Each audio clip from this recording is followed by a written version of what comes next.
Jean chapitre 5. Jésus à Jérusalem. Guérison d'un malade à la piscine de Bethesda. Après cela, il y eut une fête des Juifs, et Jésus monta à Jérusalem.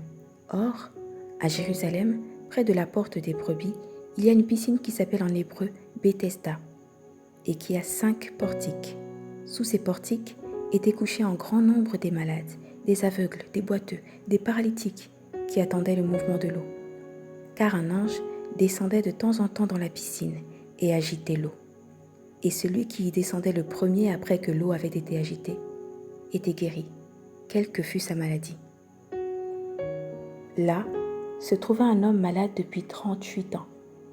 Jésus, l'ayant vu couché et sachant qu'il était malade depuis longtemps, lui dit : « Veux-tu être guéri ? » Le malade lui répondit : « Seigneur, je n'ai personne pour me jeter dans la piscine quand l'eau est agitée, et pendant que j'y vais, un autre descend avant moi. » « Lève-toi, lui dit Jésus, prends ton lit et marche. » Aussitôt, cet homme fut guéri.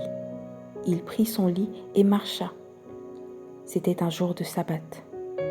Les Juifs dirent donc à celui qui avait été guéri : « C'est le sabbat.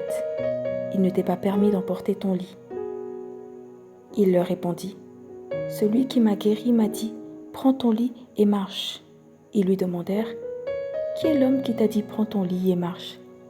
Mais celui qui avait été guéri ne savait pas qui c'était, car Jésus avait disparu de la foule qui était en ce lieu. Depuis, Jésus le trouva dans le temple et lui dit : « Voici, tu as été guéri, ne pêche plus, de peur qu'il ne t'arrive quelque chose de pire. » Cet homme s'en alla et annonça aux Juifs que c'était Jésus qui l'avait guéri. C'est pourquoi les Juifs poursuivaient Jésus, parce qu'il faisait ces choses le jour du Shabbat. Accusation des Juifs et réponse de Jésus. Mais Jésus leur répondit : « Mon Père agit jusqu'à présent. Moi aussi, j'agis. » À cause de cela, les Juifs cherchaient encore plus à le faire mourir, non seulement parce qu'il violait le Shabbat, mais parce qu'il appelait Dieu son propre Père, se faisant lui-même égal à Dieu. Jésus reprit donc la parole et leur dit : « En vérité, je vous le dis, le Fils ne peut rien faire de lui-même. Il ne fait que ce qu'il voit le Père faire. Et tout ce que le Père fait, le Fils aussi le fait pareillement. Car le Père aime le Fils et lui montre tout ce qu'il fait. Et il lui montrera des œuvres plus grandes que celles-ci, afin que vous soyez dans l'étonnement. Car comme le Père ressuscite les morts et donne la vie, ainsi le Fils donne la vie à qui il veut. Le Père ne juge personne, mais il a remis tout jugement au Fils, afin que tous honorent le Fils comme ils honorent le Père.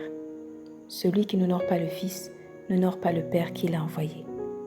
En vérité, je vous le dis, celui qui écoute ma parole et qui croit à celui qui m'a envoyé a la vie éternelle et ne vient point en jugement, mais il est passé de la mort à la vie. En vérité, je vous le dis, l'heure vient, et elle est déjà venue, où les morts entendront la voix du Fils de Dieu, et ceux qui l'auront entendu vivront. Car comme le Père a la vie en lui-même, ainsi il a donné au Fils d'avoir la vie en lui-même. Et il lui a donné le pouvoir de juger, parce qu'il est Fils de l'homme. Ne vous étonnez pas de cela, car l'heure vient, où tous ceux qui sont dans les sépulcres entendront sa voix et en sortiront. Ceux qui auront fait le bien ressusciteront pour la vie, mais ceux qui auront fait le mal ressusciteront pour le jugement. Je ne puis rien faire de moi-même. Selon que j'entends, je juge, et mon jugement est juste, parce que je ne cherche pas ma volonté, mais la volonté de celui qui m'a envoyé. Si c'est moi qui rends témoignage de moi-même, mon témoignage n'est pas vrai. Il y en a un autre qui rend témoignage de moi, et je sais que le témoignage qu'il rend de moi est vrai. Vous avez envoyé vers Jean, et il a rendu témoignage à la vérité. Pour moi, ce n'est pas d'un homme que je reçois le témoignage, mais je dis ceci afin que vous soyez sauvés. Jean était la lampe qui brûle et qui luit, et vous avez voulu vous réjouir 1 heure à sa lumière. Moi, j'ai un témoignage plus grand que celui de Jean, car les œuvres que le Père m'a donné d'accomplir, ces œuvres mêmes que je fais, témoignent de moi, que c'est le Père qui m'a envoyé. Et le Père qui m'a envoyé a rendu lui-même témoignage de moi.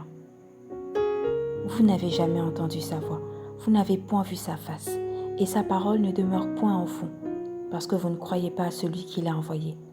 Vous sondez les Écritures parce que vous pensez avoir en elles la vie éternelle. Ce sont elles qui rendent témoignage de moi, et vous ne voulez pas venir à moi pour avoir la vie.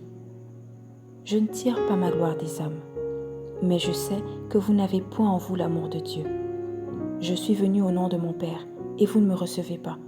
Si un autre vient en son propre nom, vous le recevrez. Comment pouvez-vous croire, vous qui tirez votre gloire les uns des autres, et qui ne cherchez point la gloire qui vient de Dieu seul? Ne pensez pas que moi je vous accuserai devant le Père. Celui qui vous accuse, c'est Moïse, en qui vous avez mis votre espérance. Car si vous croyez Moïse, vous me croiriez aussi, parce qu'il a écrit de moi.